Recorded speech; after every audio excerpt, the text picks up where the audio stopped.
Welcome to The Watching Dead, the officially unofficial podcast for all of The Walking Dead. I'm Jim. I'm A.Ron. And we put the dicks in Daryl Dixon. A.Ron, we're here to talk about the season premiere, the series premiere even, of Daryl Dixon. Well, I got to know what you thought about this first episode. I feel like our intro is like all the news that's fit to print. Mm-hmm. It's not all the it's not all the Walking Dead. It's just all the Walking Dead that's fit to cover. It's a promise to the fans that we will eventually get round to all the Walking Dead. We're gonna come back and cover it all, right?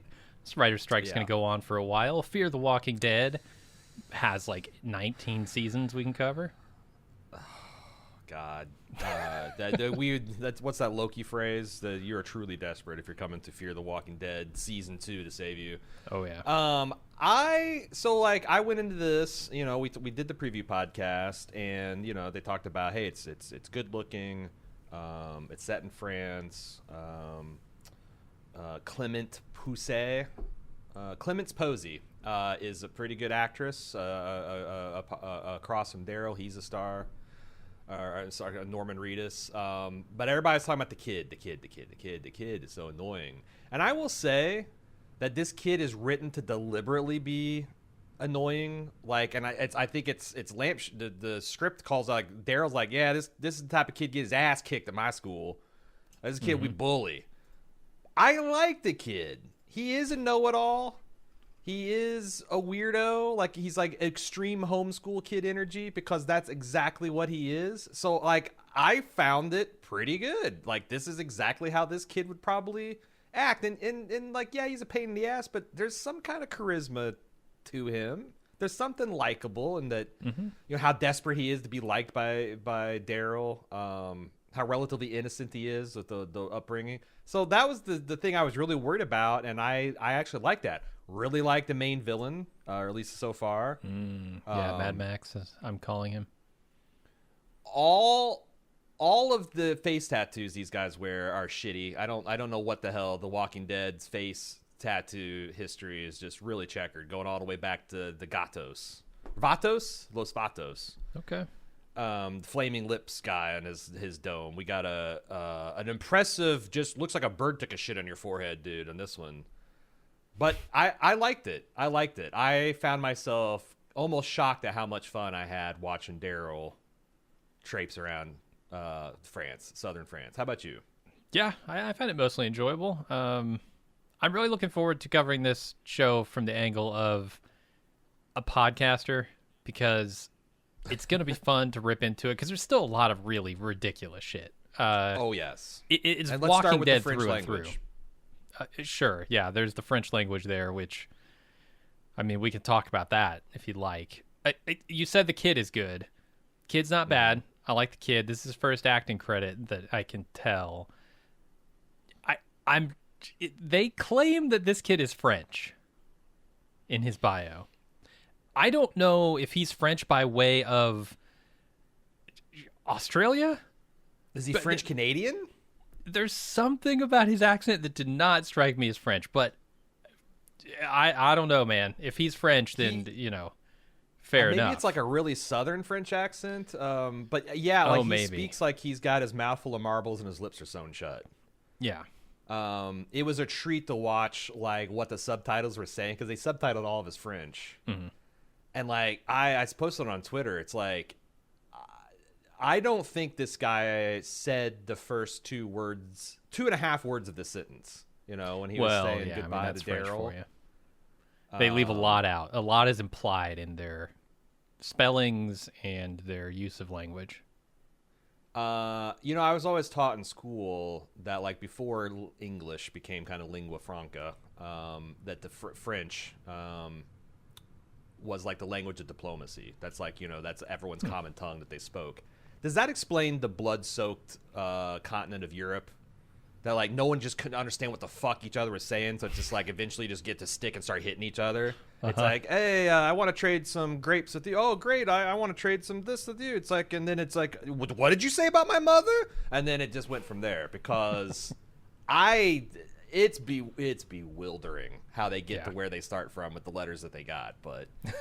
I'm with you, and I don't know what this accent is either. But hey, the kid can act. For a first role, I've certainly seen worse. That's the thing. He stayed present with Norman Reedus. They had some good chemistry. Like, I actually thought the scene where they're kind of like the kids copying him from across the courtyard, trying to get his attention. Fairly difficult. Like, how do you emote that you're sad that your zombie padre got killed? I don't know, but I think this kid crushed it. Yeah. Like, we've in recent history, we've seen some unpolished actors doing their first job, and this kid is just like miles better than I've seen. So like I said, he's deliberately written to be an annoying character, but I grew up with kids like that. Hell, I was that kid in like 6th, 7th, 8th grade. Thought I knew everything, didn't mind everybody knowing that I kind of thought people would like me if they thought I was smart. And I got bullied a lot. Surprise, surprise. So this feels like a really good portrayal of that. Sure.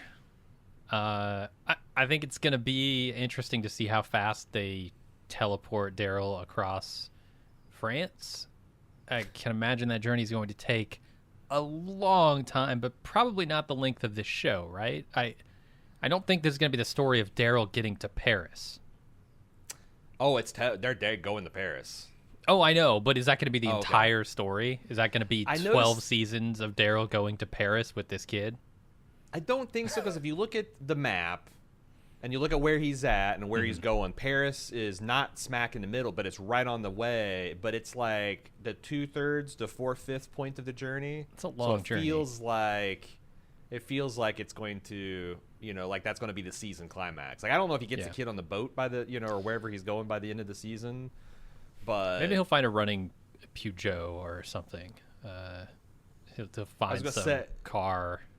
Maybe every season he washes up on a different beach around the world because he's pissed off. You can only take Daryl Dixon for a couple weeks. You're on a steam tramp freighter, and he starts up with his, grilling entire ungutted fish routine and stinking up the ship. Like, just fuck this guy. Fuck this guy. This was in Norman's contract. He said, "Look, I'll do this show, but we're going to go to a different coast, a different country every single year. You're going to get me the best accommodations there, and I'll show up when you need me." So next year they're going to go to the coast of Spain, going to go off the coast of Italy. Yeah, we'll see. Yeah. I'm looking forward to it. This is a pretty strong start, but plenty of stuff to talk about. Oh yeah, I'm looking forward to this. This is The Walking Dead after all. Right. I like the survival aspect of it up front. That's pretty cool. Maybe we should get into that. Let's talk about the recap here. Do you want to talk about the title?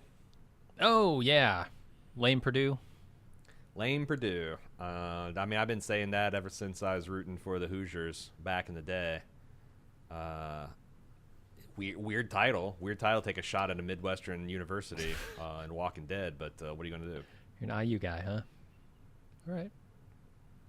I was neither. It means lost soul. Apparently. And that's Daryl. Yeah. I guess. Maybe it's the kid. I don't know. Ooh. Maybe it's Mad Max. He seems pretty lost. Maybe it's the Padre. Yeah, could be. So many souls could be lost. Perdue. Yeah. Perdue. All right, let's get into the recap, yeah? Yeah, let's do it.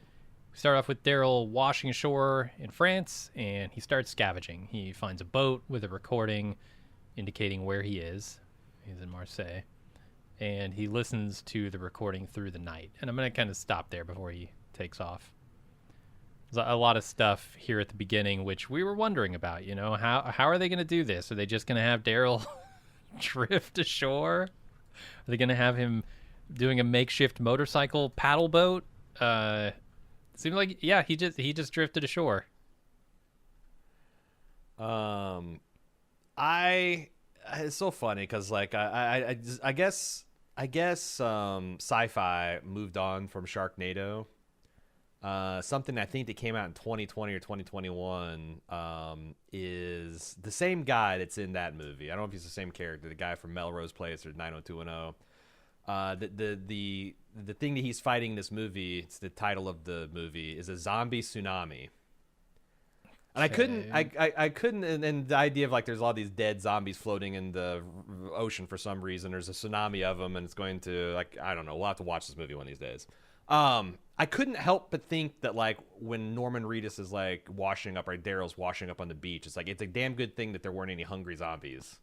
You know, you see him everywhere. Like he's walking on his aqueduct in the middle of nowhere, and there's zombies walking on like a highway. This beach in his populated area of France, no zombies. Yeah, no zombies for him to be unconscious for a good period of time to wash up. But that's nice. Yeah, helpful. Here's where the survival game starts. He sees this bucket on the beach, and I'm like, okay, it's gonna be Daryl Dixon starting with a bucket on a beach and ending up launching a rocket ship into space, right? That's how these games go. It's like there's like 10 years ago on the internet, some guy started with like, I don't know, a pack of sweet tarts, and he like within 30 trades got a house, right? I've seen this. I've seen this with video game collections too. Yeah. Nice. Start with a bucket of salt water. That's brackish water at best, right? Would you ever dare to drink just a random bucket of water on the beach? I mean, it's almost certainly salt water, right? Almost certainly salt water. Yeah. But I hear that thirst does crazy things to you. Like you come off 3.5 days on a upside down rowboat. Can we talk about that? How in the fuck did he end up in this configuration on the boat? Because like that's an inherently unstable configuration with waves and I mean this isn't Indiana Jones, right? Where like you can the air is just gonna stay trapped under there. It's The Walking Dead. Yeah, it's way worse. I don't know, man. I don't know how this gets more than 10 feet from where he plopped in before this thing sinks. It looks like someone helpfully tied his waist to the boat, so maybe that's how we. I assume that's him. He must have tied himself, right? But like, if you can, like, how did the boat get in the water? How did it get flipped? Let's step back from a meta conversation. Mm-hmm. Do you think it's going to be worth it in the end that they're keeping all the stuff a mystery and they're telling it like backwards? I don't have a lot of faith in those final scenes. I think that looks like easily the silliest part of this show. Yeah, the framing of it, like how he got like the.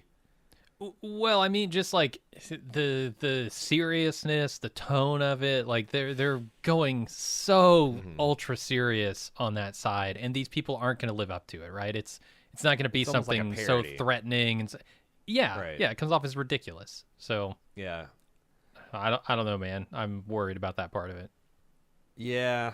But it feels like that's going to be like the bookends. But I'm like, what are you guys afraid of? Like, why are you, we know, the other thing is they're being cagey about why he's there, because like the last I heard from Daryl Dixon, he was going to go off to look for Rick again. Yeah. Now he's like, the way he framed it is like, I just got bored, like I just got to be something out here, right? This is the thing that kills me about where they pick up with this series is the end of The Walking Dead is him saying, I'm going out to look for Rick. The beginning of this show, the next time we see him, he's already given up and now he's trying to get home. And I know they're going to fill in some blanks, but they can't go back and tell us that story, right? They can't give us the emotions of him trying desperately to find Rick and failing. Now it's all going to be in retrospect. They did it in a montage, like in season 10. Like, sure, yeah. Was that one of those micro episodes or whatever? It's one with him just out in the woods by himself, right? Where he's and then he met the other girl who was squatting in the cabin. They're kind of like flirting. Yeah, they kind of showed his the pretty. I think they told a pretty good story of him exhaustively searching. Like, and we joked about the 100-acre woods, but So I guess I expected to see him searching for Rick. Like he had come to France to search for Rick for some reason, but no, he's given up. Something. Yeah. Or he got on a boat to go investigator lead, and then he got hijacked, and But now he's all about getting home. He's like, I'm done with the Rick thing. Forget it. The other thing is, he seems like do you think he's surprised to find himself in France? Probably. Yeah. Because to me, I don't see how that's possible. maybe he's like, oh, okay, I'm either in Spain, Portugal, or France, and he wasn't sure. And but the way he looked at those, but they're also in the, I don't know, they're in the Mediterranean side. I feel like that he had a destination. They were actually going to France, and he was on the boat that was going to France. Yeah, seems like it. It just seems very silly that they're treating this whole thing as a mystery, and they're even filming they were it going like, all the way around the coast. Maybe they were transporting something down here. Well, that's the boat that he found. I don't think that's the boat that the boat that he was on was from this I don't know, zombie research facility team. Yeah, but if you look at it, it's up in Le Havre, which is like north western side of France. You're right. So why would the boat be this far? Why would they be through the Straits of Gibraltar into the Mediterranean on the south side of France? I assume they were transporting something, and Daryl just got kicked out at that point. But do you think they were gathering like samples of aberrant zombies? Because it seems like that's what their cargo, the viable part of their cargo, was like some kind of zombies to study. And they had maybe this town is famous for having their burners. Yeah, we'll talk about the burners. Is that what they flamers? Are? Boilers? I think they're called the flamers. Forget what, the flaming flamers. The flaming hot zombos. Yeah, I don't know, man. We'll see. I'm really worried about that part of the story because it looks cheesy as hell. But we'll see. You know what isn't cheesy? It's the idea of having a zombie story set in one of these medieval era cities, medieval era cities, because like there's something just inherently terrifying about encountering a zombie in the narrow streets of one of these towns. More terrifying than encountering them in Atlanta or DC or wherever, right? Like everything's just more cramped. There's more shit on top of each other. Yeah, no, I agree, and it just looks cool. The crumbling castle walls, the fact that they're using kind of like, because they're 12 years in Apocalypse, they're using largely melee weapons. It gives it that kind of like, it's not as easy as just emptying a clip into one, right? You gotta get into melee range. You gotta take some risk. Yeah, when you're dealing with boilers, whatever. That's a problem.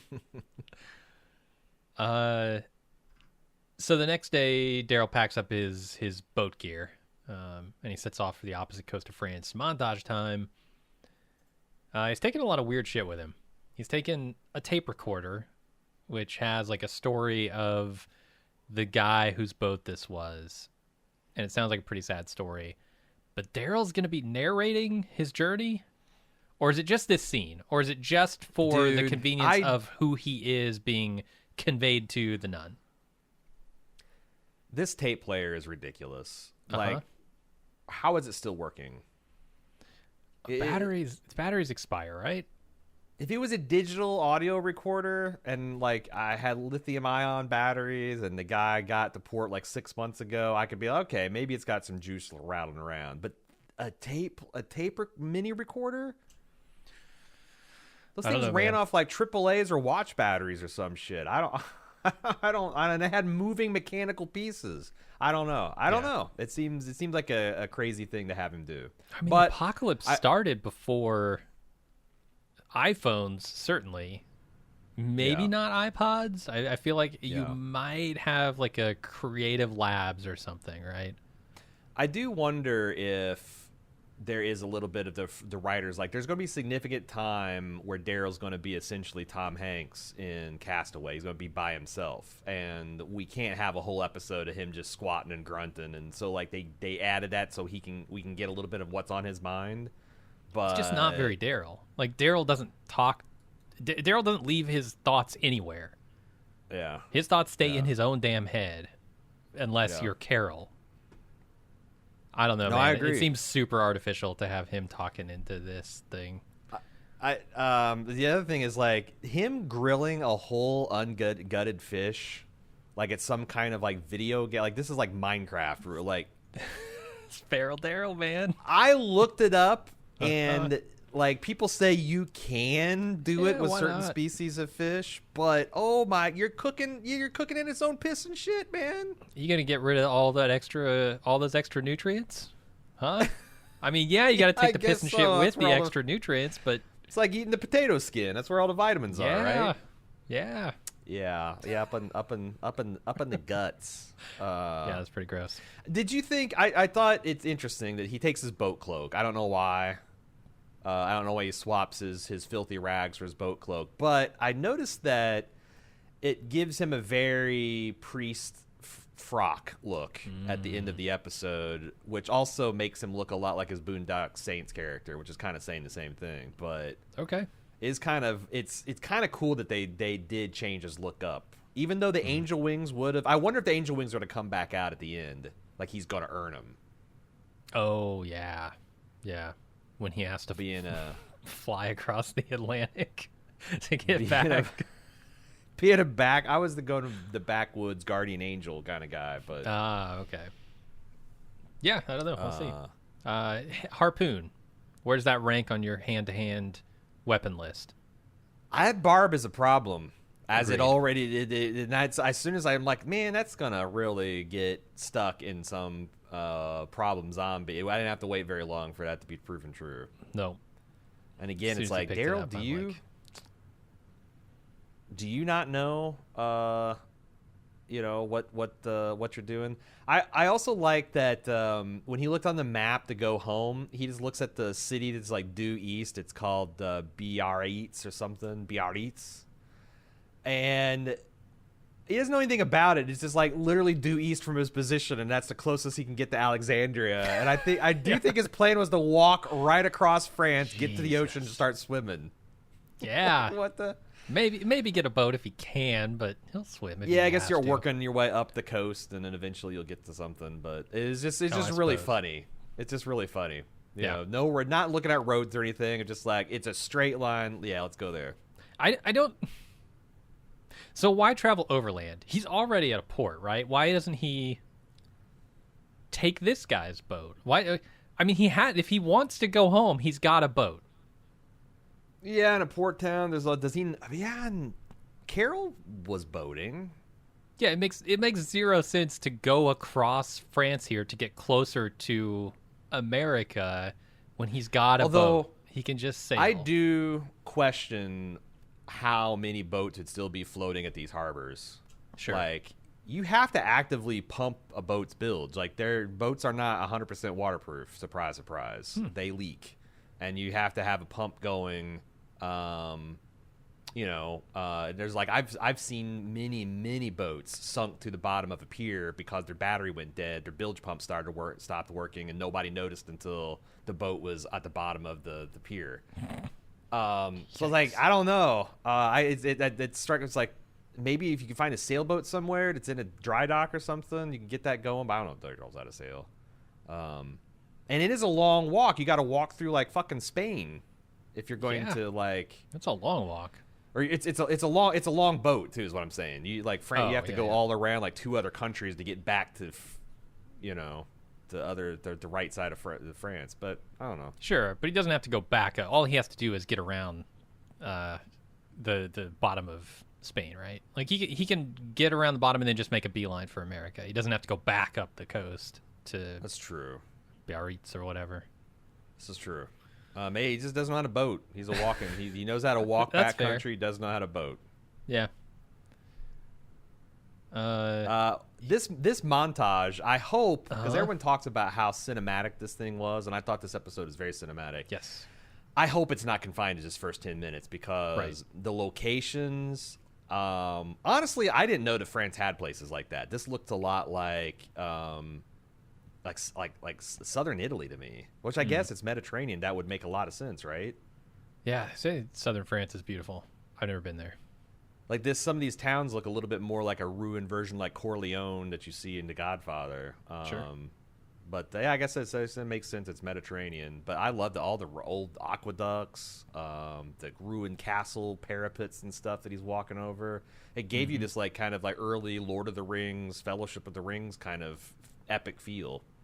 Yeah, I agree. You get your sort of walking out of Atlanta shot, except he's just on a train track. I assume we're going to get another one of those when he gets to Paris, but we'll see. I wonder. But that was definitely aping that shot, right? Totally.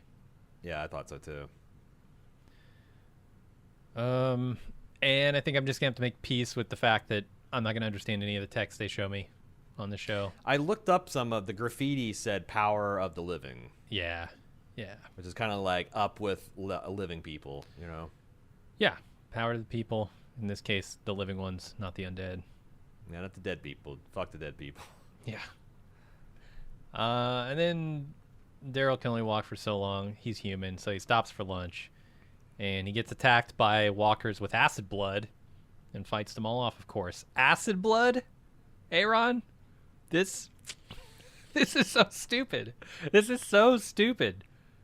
Yeah, actually, of all no. the things a zombie could evolve, acid blood seems like it's the hardest to explain. Like, them being slightly smarter or more agile or retain more of their human memories, sure. Would it not eat away at their own flesh? I mean, look what it does to Daryl's. I'm saying. And people talk like, about leaky bilge boats. Their skin should just be oozing with this stuff, and they should be in puddles. And before people fucking feedback, they'll be like, well, you know, Jim and A.Ron, your stomach is full of hydrochloric acid, and your stomach doesn't. Our stomachs are coated in mucus. Is every fucking blood vessel of this zombie evolved in mucus lining? Apparently. Like, because that's what you would need. And how does his touch burn? Like, your hands just bleeding? Or they just bleeding blood? I thought this. I mean, it's a video game concept. This is something you come up in The Walking Dead to video game because you gotta have a flaming zombie, you gotta have an acid zombie, you gotta have a zombie that sprays frost, you gotta have electric zombies because they got killed by an electric plant. And I was looking. The thing is I was looking around on the subsequent watches of this, and I'm like, okay, where are they at? Are they in some kind of chemical factory, or like he's looking at all these beakers? I think they're in like a garden center. Like, yeah. They've been eating too much, nitrogen? I don't know. Fertilizer? The pH balance is way off. Dude, I don't know. I don't fucking know. I think it's fine when zombies get smart. I think there's an inherent, like, humanity that's presenting. Yes. What I don't like is when they develop superpowers. And or xenomorph qualities. Like, this is shit reserved for species from different planets, not for former humans. Sorry. Yeah, no, I 100% agree with you on that. Here's what it is, though. What I really think it is, I think it's commentary on the French people. They're just filled with acid. Really? I mean, that's what The Walking Dead thinks, apparently. Yeah. They're abrasive, yeah. I mean, look what happens when they try and raise the retirement age, right? Boom, acid everywhere. They start burning shit. Yeah. Yep.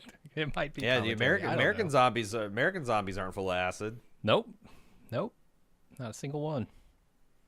And then we get the intro sequence, which I like that The Walking Dead has its own style, and it's very, like, focused here. You can see where it evolved from The Walking Dead stuff. It's a cool one, but does this feel like Daryl Dixon to you? The violins, the fine art, the very, like, Frenchness of it all. It does not feel like Daryl Dixon. To me, it was showing like high culture and decay, because all those, like, you'd see this portrait is burnt. It's like, being dissolved by acid. It's burning. Like, also, like, it's like the everything classy and worldly is being burnt away by the world, and the Daryl Dixons, the the barefoot Hicks are inheriting the earth. Okay, that makes sense. Which I think that's a maybe I always thought it was translated the meek inherited, but apparently no, it's there's a mistranslation. Yeah. I liked it because I did like the Rivers of Blood. I thought that was cool. I really like the catacombs tease. Like, I was super excited about. Oh my god, can you imagine a zombie shit going down in the catacombs? It's in the real world, with no monsters and zombies and ghosts, the catacombs and appropriate lighting are probably terrifying. But, like, full of zombies, yeah, it's gonna be cool. Yeah, hopefully it's better than the subway tunnel. I was gonna say, it probably means if I'm looking forward to it, it probably means it's gonna suck though. All right, Daryl stops to nurse his acid wound and spots someone watching him. They're posting flyers that say "God loves you" on them.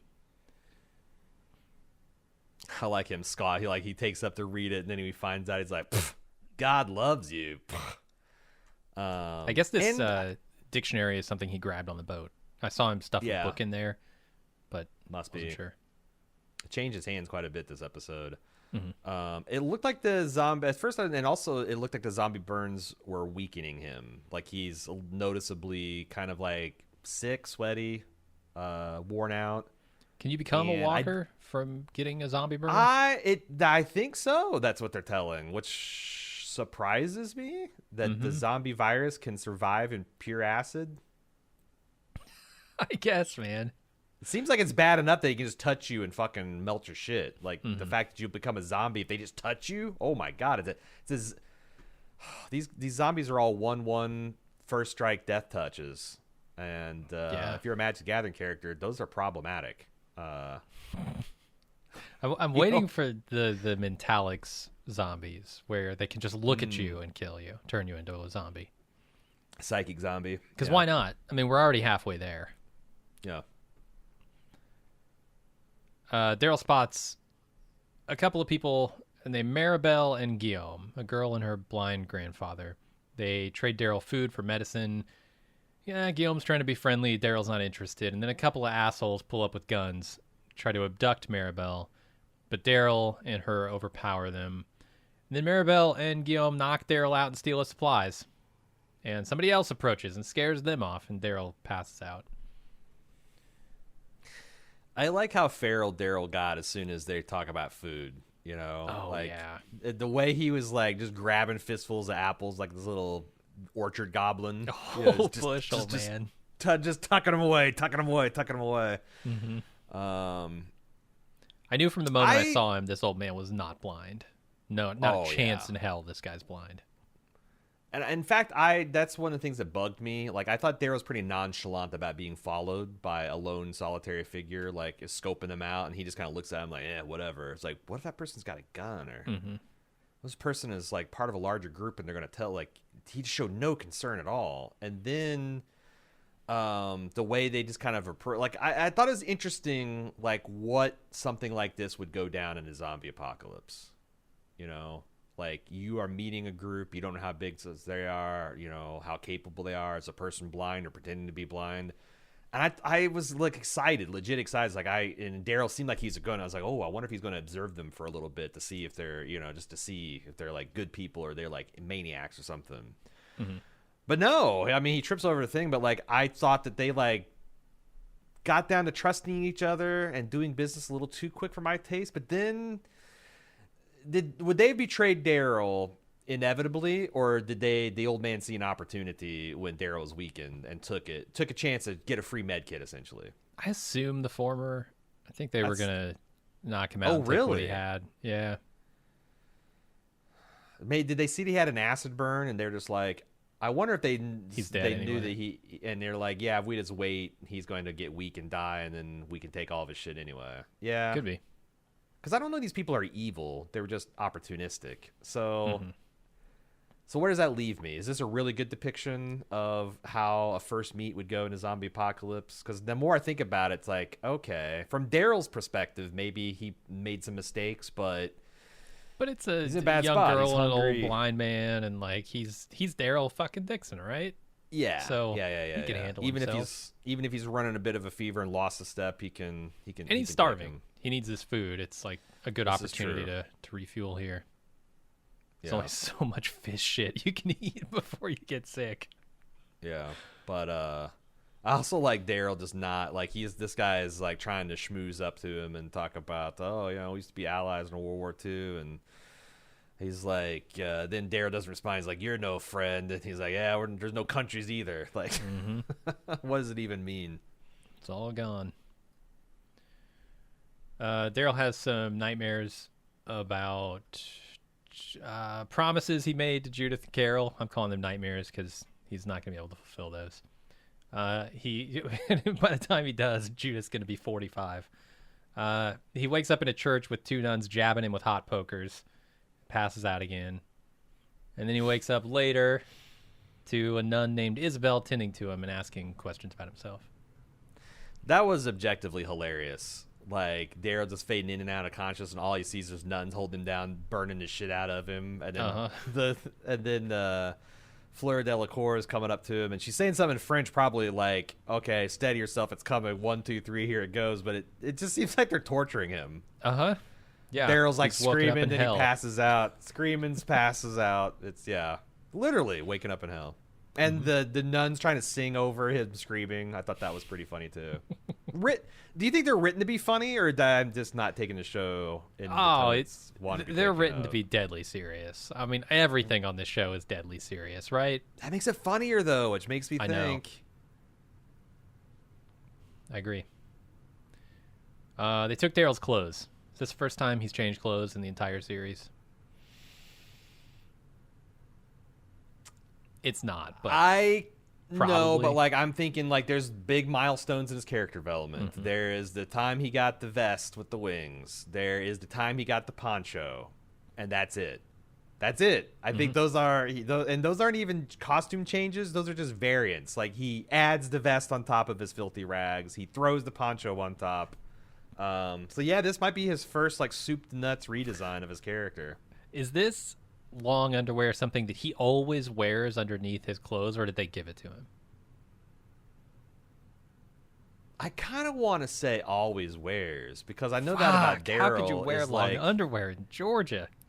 Dude, Daryl, no matter what the apparent temperature is, always wears like the same thing. Yeah. You know? Brutal. It is. They're talking about, the burners and Les Femmes. I don't know how you say this. It's what they call the undead, the hungry ones. The hungry ones. Which I like that. That actually is pretty cool. Mm-hmm.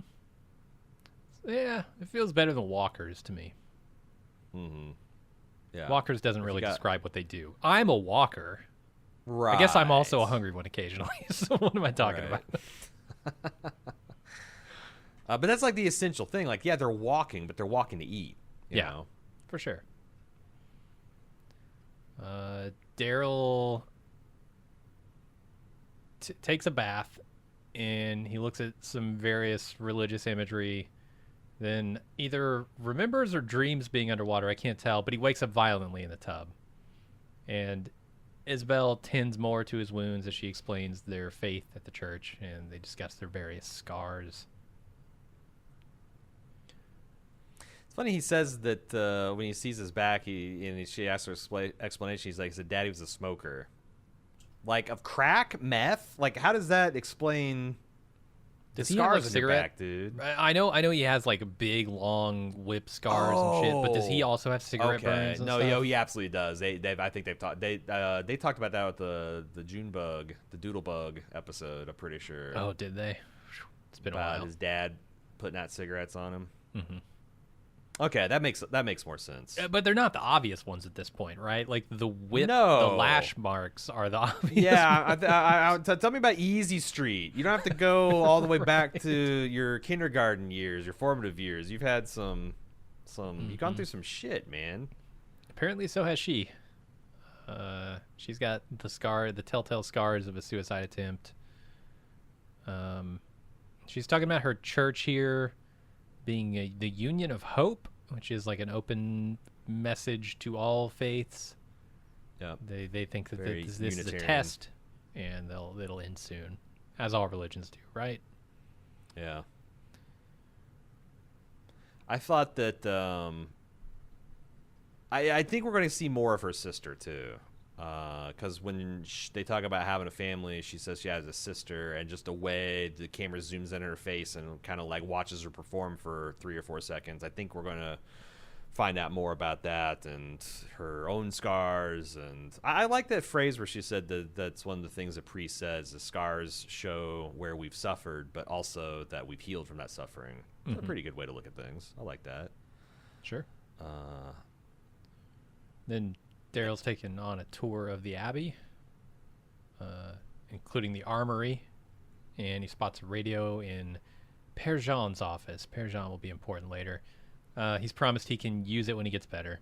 Daryl spots a kid named Laurent mimicking him in the courtyard while he's eating.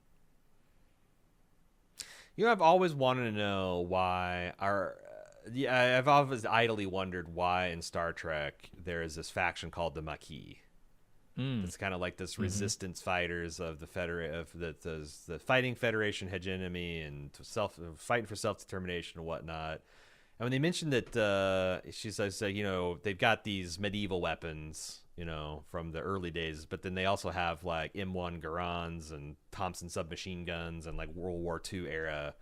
And she says that the priest grandfather was in the Maquis, and I looked it up. Maquis was the, I guess, rural branch of the French resistance fighting, where they were like, you had the Parisians, and then you had the rural types that were living out in the hills and mountains, fighting war, essentially terror campaigns and interdicting supplies and whatnot. They called the Maquis. And I'm like, okay, well, what the fuck does the Maquis mean? The Maquis literally means just like scrub, brush. Like they're named after like let's like if that was an English word, it'd be called the Scrublanders. I thought that was kind of cool, and it ties back into Star Trek. They're out at the frontiers and the hinterlands of the Federation fighting. Something I've wondered about for like 35 years, and I got the answer. Finally looked it up on The Walking Dead. Daryl Dixon.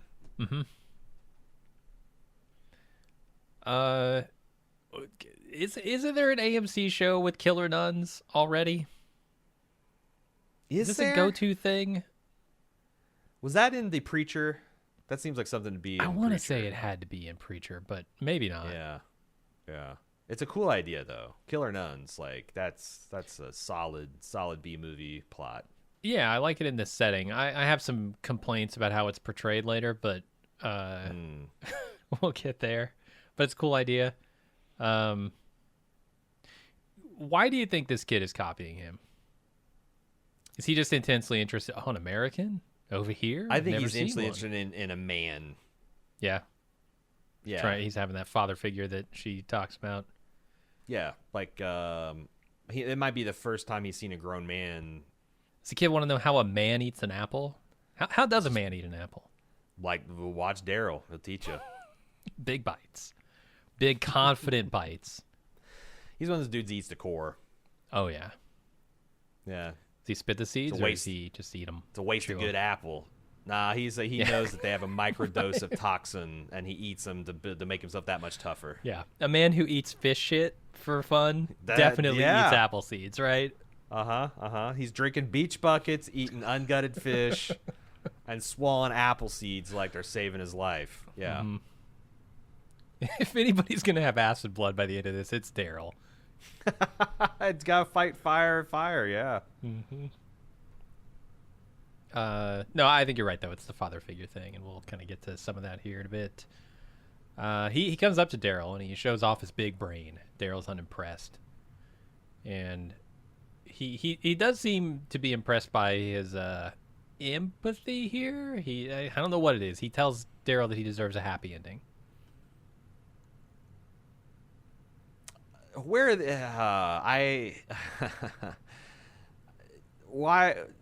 Okay, are they going to make him like a Beta Zedian empath, or is he just like an empath like they talk about on Instagram? Because oh man, I don't know if I can take a science fiction empath.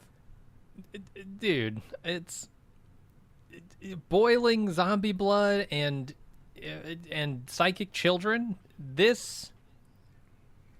I don't know what show I'm watching. This feels like an entirely different show.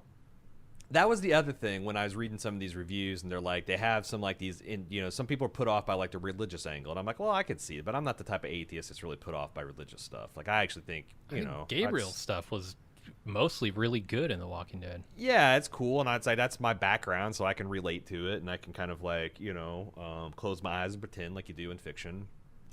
But I didn't, and I thought it'd be like wrestling with like faith and trying to find meaning. I didn't think they were actually like, oh no, actually a Buddhist monk came and said this boy is going to fulfill a prophecy and he's going to be a reborn Krishna or some shit, and he's literally the Messiah of the world. Like, and that there's like that it's like not a bunch of diluted nunnery bullshit. Like that he might actually be an empath. Right.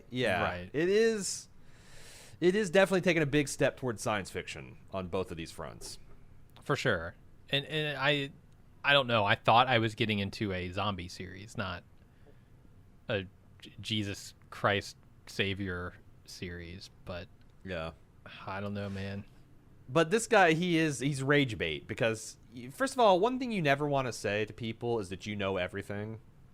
Sure. This kid comes out and literally says, I've been taught everything. I know everything. He exhaustively lists it off, and I'm like, God, this kid knows everything. And then as soon as I was thinking it, he says, I know everything. My padre taught me. Mm-hmm. And as soon as he says that, he then pronounces speculate as speculate. And the contrast between a guy sitting there that says, I know everything, and then hitting them with speculate. How can you not love this kid? Yeah. How can you not love this kid? I don't know, man. The confidence. I will say his Rubik's Cube time is pretty fucking slow. Pretty fucking slow, kid. As a teen, I was able to do it faster. I was going to say, if I recall, you and your brother got around a minute, sub-minute? Sub 30 seconds. Oh, shit. You guys really got serious about this stuff. Now, yeah. He doesn't have the benefit of the internet and, like, strategy guides. So, like, if he intuited a 3-minute solution at, like, 13, absolutely. 14, that's pretty legit. But I'll say, he doesn't know everything. He doesn't know the right patterns. Wait till this guy gets some graphite. And he can, like, he really learns how to speed cube, man. Here's the other thing. I learned from a fucking book. I didn't learn from the internet. I learned from a book. You don't need the internet, kid. Go out there and find a Rubik's Cube book. Where did you get that book? I actually don't remember. Did you find it on the side of the road? Like, it has been lying there for 5 or 6 years? Because that's the library. That's the little free library that kid's got, you know? Oh, shit, there's some book buried in a mud puddle for 5 years. Mm-hmm. And his mom's flyers or whatever. Yeah. Everyone just said something about God. Do you think that's going to, like, is this her sister's kid? Maybe. I don't know who this said kid that as a joke, but I'm like, that they are being cagey about this kid's past too, and she seems way like the way she called him the my little sweetheart. I forget Monchao. At the end, it's like I felt like she had a little bit more of a connection with this kid than any of the other nuns. And I wonder if that's the deal. Because I also thought it was interesting. We didn't talk about it, but they set up this dichotomy that, like, how did you get here? And Daryl talks about, like, that is a series of bad decisions, and he kind of lays them out later. And then around here, he asks her how she got here, and she goes, this is a series of good decisions. So she talked about her parents were, like, they're opposite. Like, Daryl's dad was an abusive asshole. Her parents were in Doctors Without Borders. Mm-hmm. Like, they're at completely ends of, like, cultural, economic, She's world highly travel. Educated. Yeah. Yes, he knows how to gut a squirrel, but not a fish. Like, but doesn't care to. Yeah. Yeah. God. God. Eating an ungutted squirrel. A roast ungutted squirrel. Jesus. I don't even know if he skins it. He might just bite into it like an apple. The only thing worse would be like eating an obligate carnivore ungutted, because at least a squirrel's vegetarian. You would eat like a fucking ungutted dog or a cat or something. Oh God. What? It's in my I can taste it. It's in the back of my throat. I'm going to say that this kid, what are the odds you'll give me on immaculate conception with this kid? 100% to 0? Like, there's no chance it's not that, right? Wow. Because I keep on thinking, like, okay, because to me that's another notch towards flim flam nonsense. Absolutely. You know? Like you might as well have force fields. Mm-hmm. You know, if you're gonna go. Yeah, and you might as well have magic wands and shit. Sure. But yeah, I guess like the thing is, like, it turns out if it's her sister, I can always call bullshit. Well, first of all, I think they referred to him as having parents. Oh, did they? Okay. Maybe that's just a story they told the soldiers. But if it turns out it's her sister's kid, my headcanon and is a virgin birth is like, no, it wasn't. She's lying. Yeah. Yeah. She just doesn't want you to know who the father is. Yeah. It's a what do we do with a girl like Maria kind of problem, you know? What? Yeah, I don't know that reference. Have you never seen The Sound of Music? Mm-mm. Okay. Well, there you go. That's why I don't get it. Yeah. That's just a quote. It's just a quote because like you have a Julie. It was a Julie Andrews. She's a nun, but she likes to spend all of her time singing on the mountainsides. And the nuns are like, well, there's actually real nun work that needs to be done. What do we do about this flibberty gibbet girl that we've inherited? And like, there's a divorced dad living in the, 1930 yikes Germany needs a mom for his kids. Let's ship her off there. Yeah. Whoa. All right. Seems fucked up. How have you never seen the sound? We're gonna have to watch The Sound of Music one of these days. It's a good Christmas. I feel it's a good Christmas movie to watch. Really? It's a Christmas movie? Yeah. I mean, it's got the silver white winters melting in the springs and brown paper packages tied up in string. Which all I know of it is the field scene. Right? That's literally the whoever opening. it is. That's dances. the opening scene. How can that be a Christmas movie? That's the Tanta 4 running from the Star Destroyer. Wow, really? Oh, there's seasons. I would have thought that was the climax. That's crazy. All right. Yeah, Nazis get involved. It's crazy. Speaking of quotes, there is a quote here from the kid who's talking about his abilities, and he says, "I just feel things in my stomach." Daryl says, "So do I, but mostly that's salt water I drank on the beach." And those fish the guts. ungutted fish. Yeah. Right, a weird reaction from the acid Those burning. apple seeds. And the acid seeds. blood, yeah. And the buckshot to the face. I mean, in the span of like 10 minutes here, Daryl has been burned by acid zombies and shot in the face. Stepped on a rusty nail. Got a touch of tendinitis. It's not a very good. I got to work on my Daryl.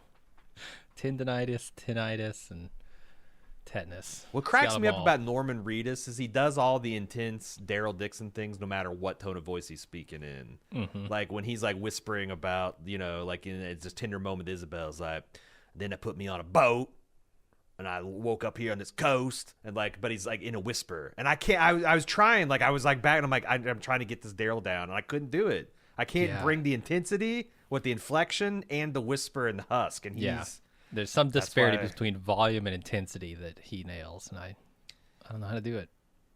Yeah. It's a tough one. That's why he gets paid the big bucks. It's true.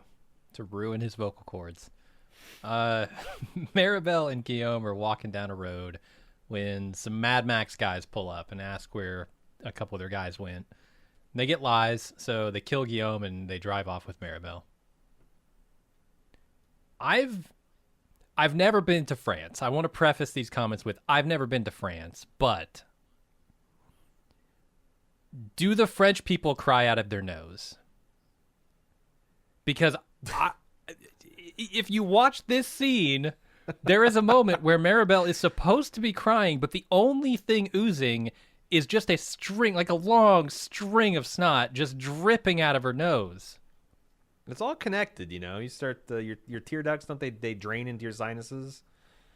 Not directly, right? I mean, I think so. Yeah, you get there's like a hole in the usually corner it of your comes eyes. out eyes too. Yeah, it does. But if she's like not sobbing and losing her shit, but she's like got tears just like kind of floating in her eyes. I don't know. If I'm a director, I yell cut. There's a huge string of snot just blowing in the wind here. Can you make what's happening down here happen up here in your eyeballs? Because, I don't know if maybe she couldn't cry in the moment because there was nothing emotional about this scene, or if and they just the fake tears had thickened. Like maybe the heat or the cold or whatever they were dealing with had thickened the fake tears, and so they ran down her face in strings. But the nasally French pronunciation just blows their sinuses out, and it just eventually it's just that makes sense. It's an irrigation trench in her face. Yeah. So it is the French people. Like I said, never been to France. Maybe that's how they do it over there. But. Yeah, just they cry through their noses, man. Nose criers. Right.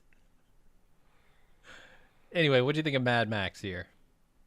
I like this guy. I don't like his shitty facial tattoo because it's like they wanted him to have a tribal tattoo, like tribal face tattoo, and they're like, there's probably multiple people that would get pissed off at us. So it's like we want, and I guess you could say the same thing about the Belters and the Expanse because they're all tatted up crazy too. But that felt like it was something. I didn't know what it was because it was all angular, geometric, and shapes and patterns and stuff. But it looked like a tattoo designer designed it. this shit looks like how hard is it to go into a tattoo store and like look at some flash and be like, okay, make that up, because what the hell is on his face? It's like barbed wire. It's like rose thorns. It's like a tribal tattoo. Flames, it's maybe. like filigree. It's like that, but it's not any of those things. It's just, and it looks like it's kind of, I don't know. That's the. But everything else about it, I love his jacket. I love it kind of broadly, his look, his demeanor. Seems like a pretty good villain. Yeah, he's not a complete bastard. He's just a hard man doing hard things, or at least from what I can tell. Yeah, and he's got a reason to be as pissed off as he is. I mean, his brother got killed in this scene by these people. Although his brother was an asshole. Let's not forget that. But he doesn't view it that way. His brother was a bit of an asshole. That's true. So Daryl tries to break into the radio room, but he hears Laurent reading to a walker in a cell.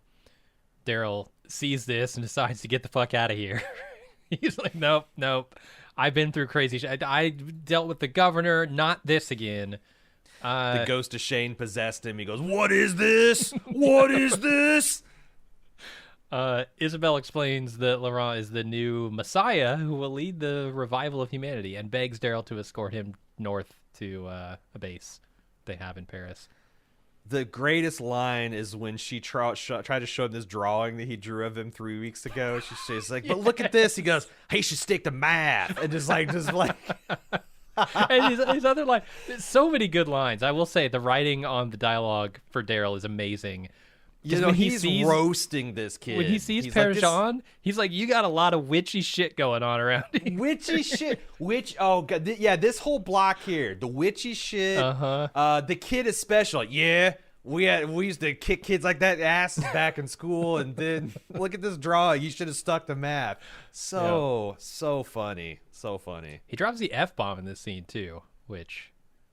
Oh, what? I didn't even notice it anymore. Where did he drop it? It's mundane. He just says, "You've been fucking with me." Oh, right. Because the radio. He finds out she lied about the radio working to kind of keep him on the hook. Right. That's what it is. Yeah, man. I don't know. I guess they get one episode, right? What's so funny is he's walking around as she's trying to beg him not to leave, and he's like, "You mind if I borrow this?" He just picks up a flail and shoves it. He doesn't wait, and then he grabs it like a World War II trench dagger. It's like, I'm gonna borrow this too. Just stealing shit from him at this point. Well, what's funny is like the whole thing is like, you've been lying to me, bullshit, and then she goes, I know of a port up north, and he stops and is like, why would you believe? I know, right? It's like, oh, okay, you're telling me some accurate information now. Yeah, I thought that was funny. You just found out about the radio that she lied to you, and now you're gonna believe that. You've been fucking with me. Well, I know about the port up north. No cap. Absolutely 100% no cap. That's good enough for me. And yeah, she's showing him this map that Perdue made, who was going to escort the boy up north, but obviously he can't now. I mean, he could try. The boy might be escorting him, though. He needs to teach him the Michonne trick. Yes, lop off that thing's jaw, both arms. The kid it'll just point him up north. The kid will be escorted himself. And he'll have a walker shield, so that'd be pretty cool. Yeah, they have a base up in Paris. She's trying to tempt him into doing the job by telling him this rumor about the ships, and that they are kind of close to Paris, but not really. They're still like many miles from Paris to get to that port. It doesn't seem like he's gonna do it, but we'll find out later. Did you think that the Padre? I thought the Padre looked like Cillian Murphy, just going for it in zombie makeup. Oh, that would be cool. It looks a lot like Cillian Murphy, and this guy was like, cause most of the actors, most of the zombie acting is pretty good in this show, but like some people really put their back into it. This guy put his back into it. That would really be cool because because you want to eat that kid. He's, in my mind anyway, and I'm pretty sure this holds up historically. I think Cillian Murphy has a big role that he played in the revival of zombies with 28 Days Later. Oh, you're right. That would be super cool to get him in a role here, but there's no fucking way they could get He's just in one of the biggest movies of the year. Yeah, Second only to Barbie. Yeah, we'll see what. Is it none of the Marvel Guardians didn't do better than either of those? That's wild. All the superhero movies been kind of hurting. Nice. And like I said, Barbie made $1 billion. That's when I stopped paying attention. Did it make more money than Avatar at this point? Like, it might be the most successful movie of all time. I don't know. Could be. It's in the billions. Turns out if you try catering to the other 50% of the planet, you can make some money. Yeah, but only if you do it once a generation, Shocker. right? You can only, That's true. Yeah, you don't want to spoil if the you women. oversaturate that, yeah. They can have one movie a generation as a treat. Right. All right. Maribel shows the men what happened to their dudes. I'm talking about Mad Max guy. Leader's brother was one of the dudes. He's now a walker. Mad Max puts his brother down and asks who did this. Maribel says, an American. And they find a flyer from the Abbey and head there. And they leave Maribel alive, though, at the end. So, not total villains. That's what I'm saying. I feel like a Negan would have just killed her. But, like I said, I like this guy, like his performance. I thought this is a performance that was good. It didn't have to be, but it was. I like that. Mm-hmm. This guy really loved his shitty brother. It's also another thing that, like, maybe they're drawing a parallel between this guy and Daryl. You know, with the Daryl was the second in command of a powerful person with a vision for the future, with a problematic brother that got him into trouble, but he still loved. And this guy seems like he might be the second banana for a woman with a powerful vision for the future, and he's got a problematic brother. I wonder if they're trying to draw some parallels between this guy and Daryl. Oh, do you think that the boat stuff and this are connected? 100%, because he at the end he says he wants to bring Lawrence as a soldier for, I think it's Caden or I got the name down further in my notes, but then this woman, the captain refers to her as that name. Oh, so she is the leader of the Guerrers, the soldiers. Guerrers? I'm not sure. Oh, I couldn't tell you. But yeah, no, I think it's 100% connected. Wow. So they have operatives all over France, huh? Yeah.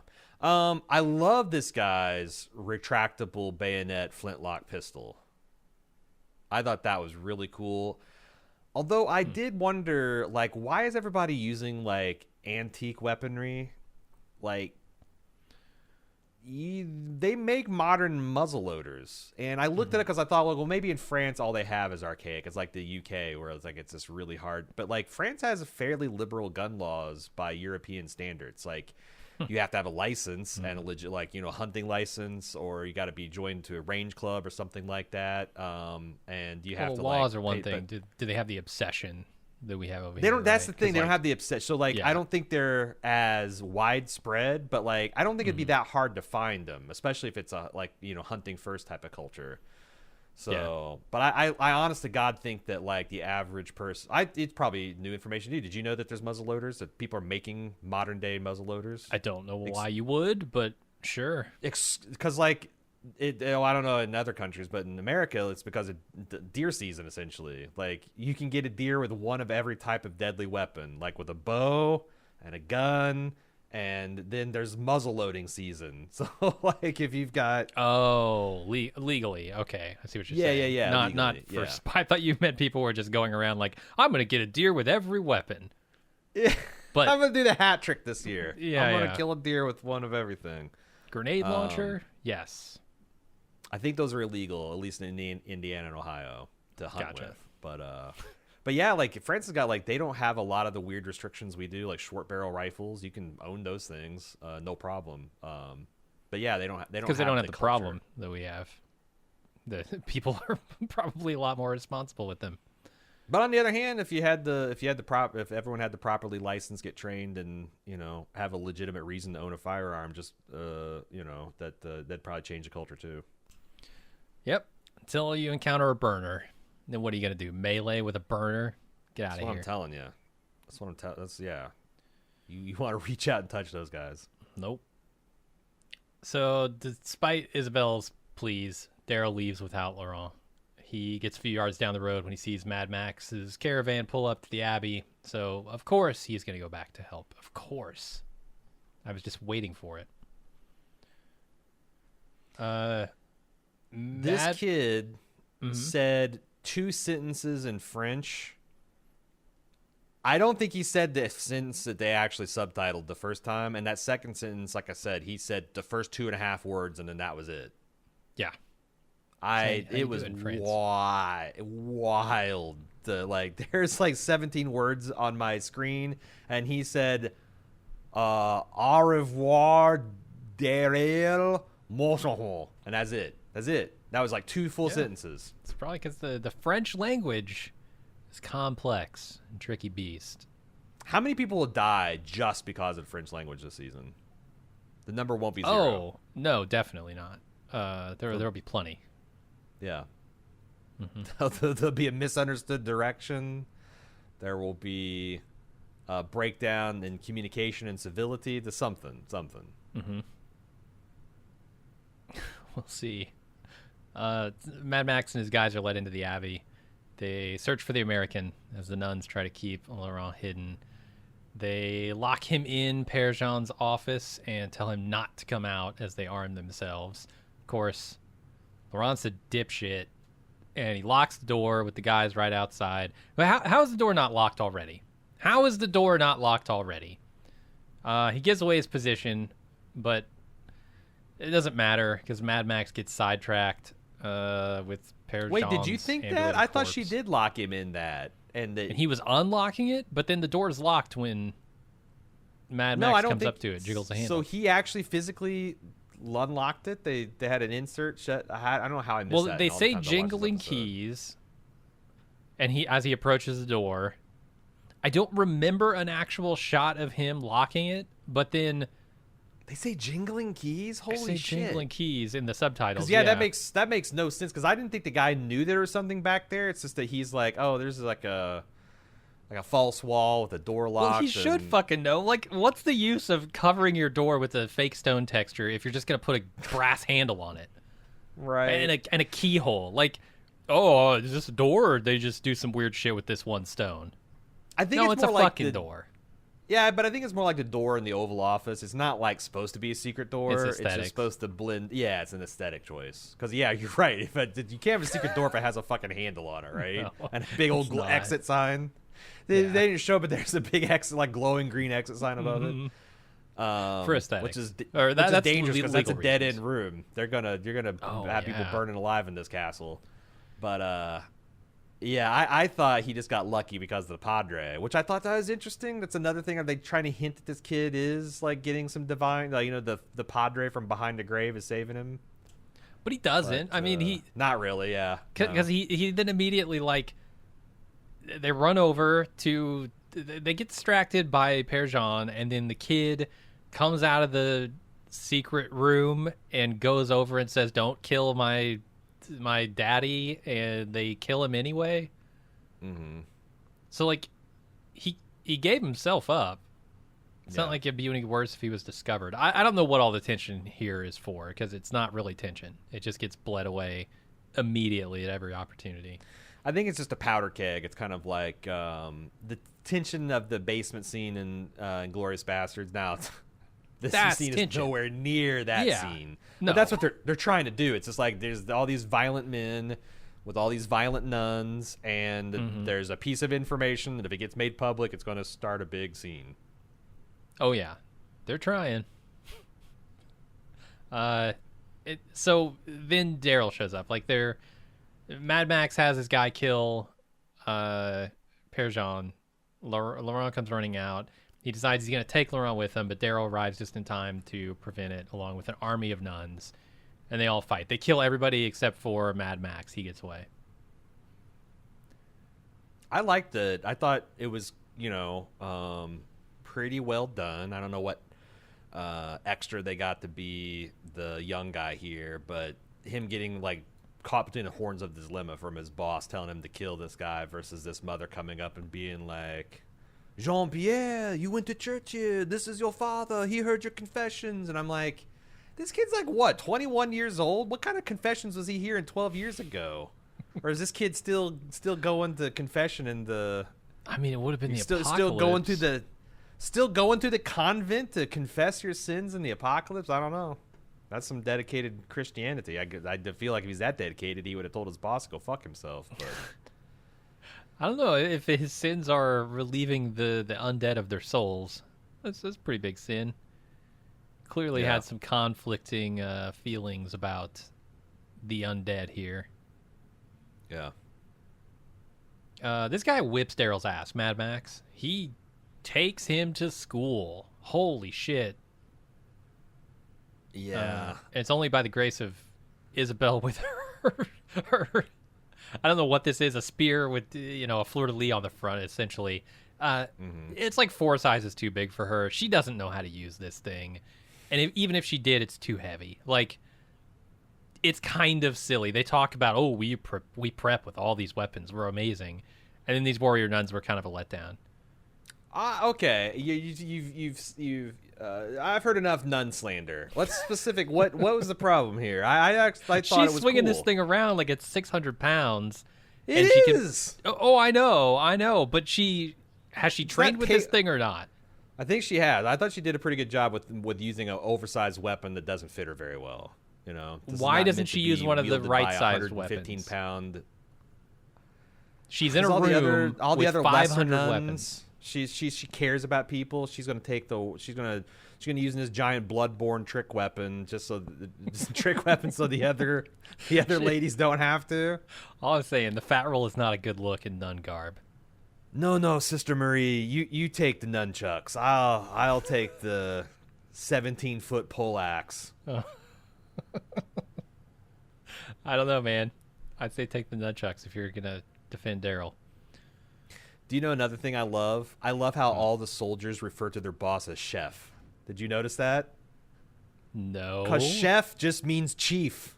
It just means chief or leader. That's so they're pretty all hilarious. running around saying, yes, chef, yeah, right away, chef. It's just like I'm watching The Bear all over again, only with zombies. It's great. I love it. Amazing. I love them killing a bunch of nuns. That was pretty cool. The tension, the ferocity of it. It's pretty brutal. It was really and because you can tell they all know it. Like they're all like the nuns are there and they got the bladed weapons and the guys there and they got the flintlocks and they're like, well, we got 3 shots and the nuns, there's like 5 nuns and the nuns did not hesitate. They all came out one, got cut down, but there was still half of them there and they just butchered these men. I thought that's what I'm saying. Like setting aside a 17-foot poleaxe of the situation, I thought, the ferocity. And then they also did some budgetary savings where they just show like one good fight and then you just hear screaming and crashing and the next time you go through the courtyard is just strewn with bodies and you just kind of imagine. But I dug it. I thought it was cool. What good is a 17-foot poleaxe in Abbey with a bunch of narrow hallways? What's in 6-foot hallways? I mean, yeah, like this lady, you chose poorly. Maybe it's maybe the mother all gives them the worst weapon because she believes in mercy so much. She's trying to keep her nuns from killing people, even accidentally or on purpose. And if God wills it, He'll see you through. Exactly. If not, good luck with the 17-foot poleaxe. I don't know, man. After the battle, the head nun has a deathbed conversion to Darylism. Perhaps he is the one, she says. Sure. That's a quick scene. He can't understand any of it, which I love. He's just looking blankly at them speaking French. How many times did Daryl shoot this guy before we... Because I know he shot him once, but did he get him on that second shot? Did he get it? Because I thought he shot him once in the shoulder... But then he's limping. Did that second shot he took connect with his thigh or his leg? Maybe.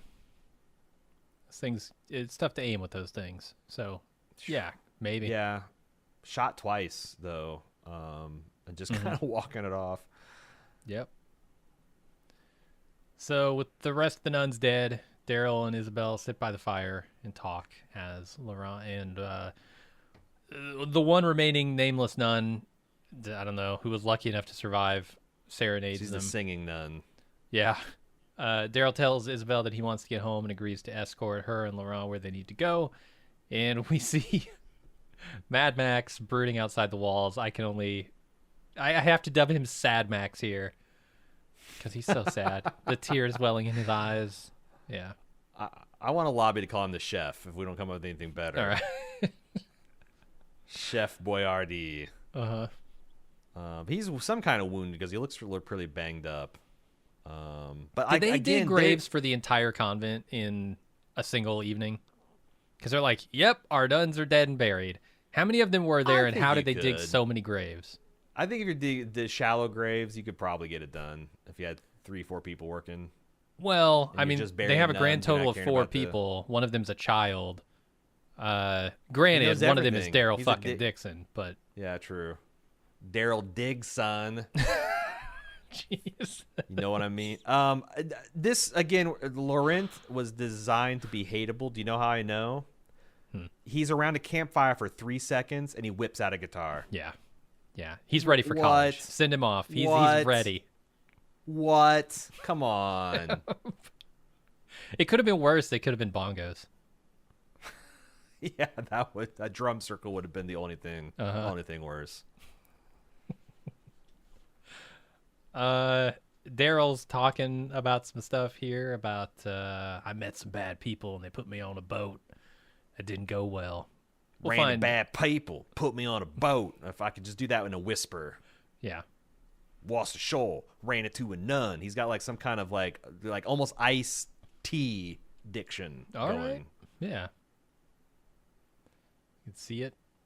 And then we're kind of at the end here. We get that brooding shot. And we go over to the port of Le Havre in northern France, where some prisoners have escaped, and a mean lady blames the captain of the ship that they escaped from.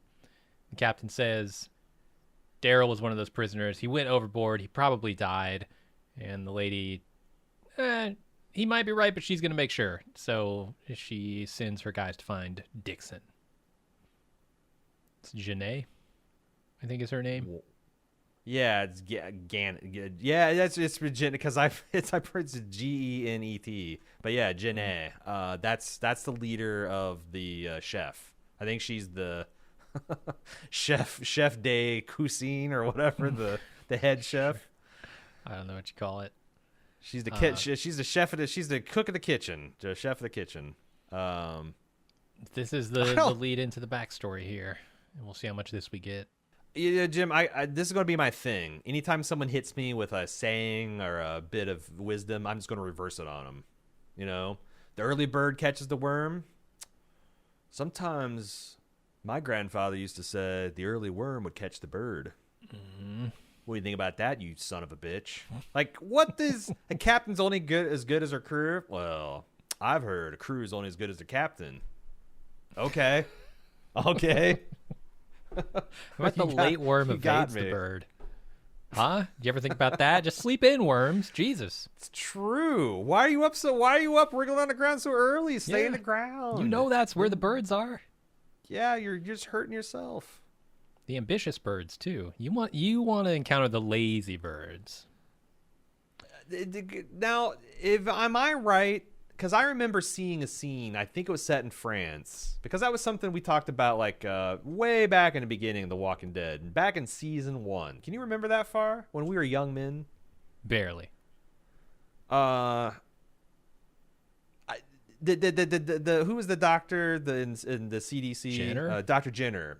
He talked about like how they had the France Center of Disease Control, whatever, and that was the last post that went dark from his perspective. Mm-hmm. And I thought that we saw a scene that kind of introduced these new zombies, where they were talking about like there's a new type, there's some researcher, like a Dr. Jenner counterpart, and it was set in France. I wonder if this is connected. Like, they're talking about this research project. Are the French people creating all these crazy zombies, or are they just the first to notice and study them? Let's blame them. They're definitely creating them.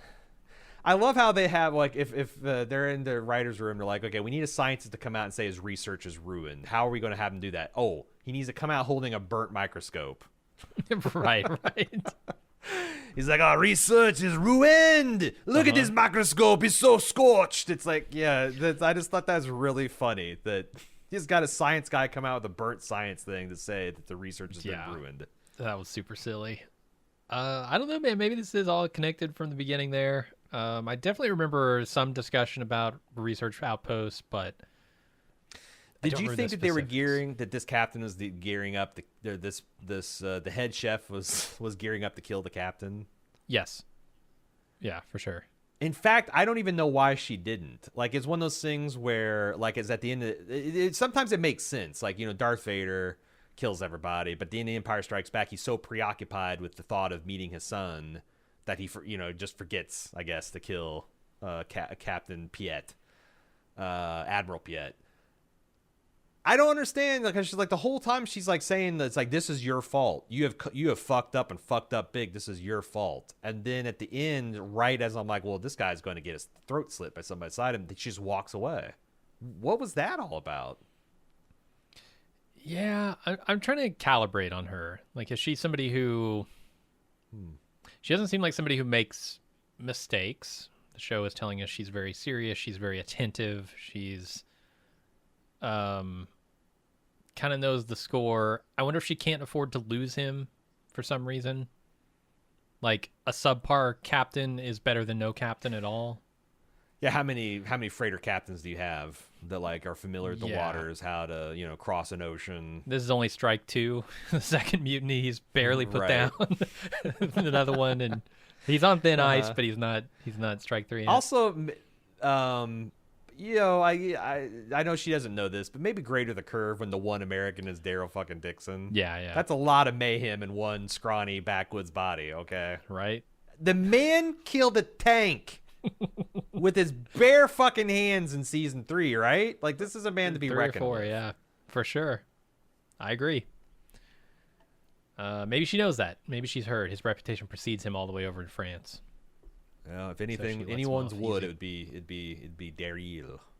But this research they're doing, I think, is interesting. I think this whole section of the show is going to be cheesy as hell. Yeah. But I am curious about the research stuff. I don't know how far they're going with this. The nun, Isabel, tells Daryl that, like, yeah, burners are just one type. There are a bunch of them. How silly is that going to get? It's already pretty damn silly. Are we going to have, like, walkers that fly and, like, stupid shit like that? The thing is, you say that, but I don't think that's inherently more ridiculous than acid zombies. I agree. Or electric zombies. Like, again, I think you could have, like, zombies that would grow, like, weird growths. Like, chitinous. Is it chitin or chitin? Chitin? Whatever. Some kind of bony growth or, stabbing implements. I can certainly they're extra hard to kill because they're bony skulls, right? Yeah, they're having some kind of, like, thickened skin, or they're evolving, like, they evolve to retain more of their human knowledge so they can, like, work doors and simple weaponry, and they're a little bit, like, they head you off at the pass. But, like, yeah, these are video game zombies, and I don't know. I mean, it might be super fucking cool if you turn your brain off, but we are far, far away from the world Frank Darabont envisioned for us. We are off of that map. We have left that world. We are now in the world of The Walking Dead. Yep. They kind of put their stamp on it. But that's Remember when he had that Bible, that zombie Bible we were so excited about, that laid out meticulously all the rules that govern zombie content, and like, that was some good times. Gathering dust under Scott Gimple's desk. I think Scott Gimple used that to wipe his ass with during the pandemic, and that's why we have acid zombies now. He didn't stock up on those first few days, man. If you had to go, you had to go. There's no Charmin to squeeze. It's true. That and a little bit of hand sanitizer goes a long way. True. All right, man. That's it for the first episode. We'll see if it can be just as ridiculous the next time around. If you would like to send us feedback, we will. Do it. I dare you. TWD@baldmove.com to talk all things The Walking Dead, Daryl Dixon, and all things The Walking Dead fit to cover. If you would like to keep up with the rest of the things we're doing, because we're in the hip deep in Ahsoka, we're wrapping up Foundation, we're about to start Loki. True Detective and Fargo seasons 4 and 5 respectively are just around the corner. Social media is a great place to do that. Pick your best social media at Bald Move. Follow it unless it's TikTok. Search for Baldest Move there. Finally, if you'd like to support us, if you like the ad-free feeds, extra bonus audio and video content, and keep us podcast and keep us busting the Walking Dead chops, we could use your support. Support.baldmove.com. Super easy. Otherwise, thanks for listening. Again, TWD at baldmove.com. If you'd like to send in feedback, we'll consider that next week. Thanks for listening. We'll see you next time. Until then, I'm A.Ron. And I'm Jim. See ya.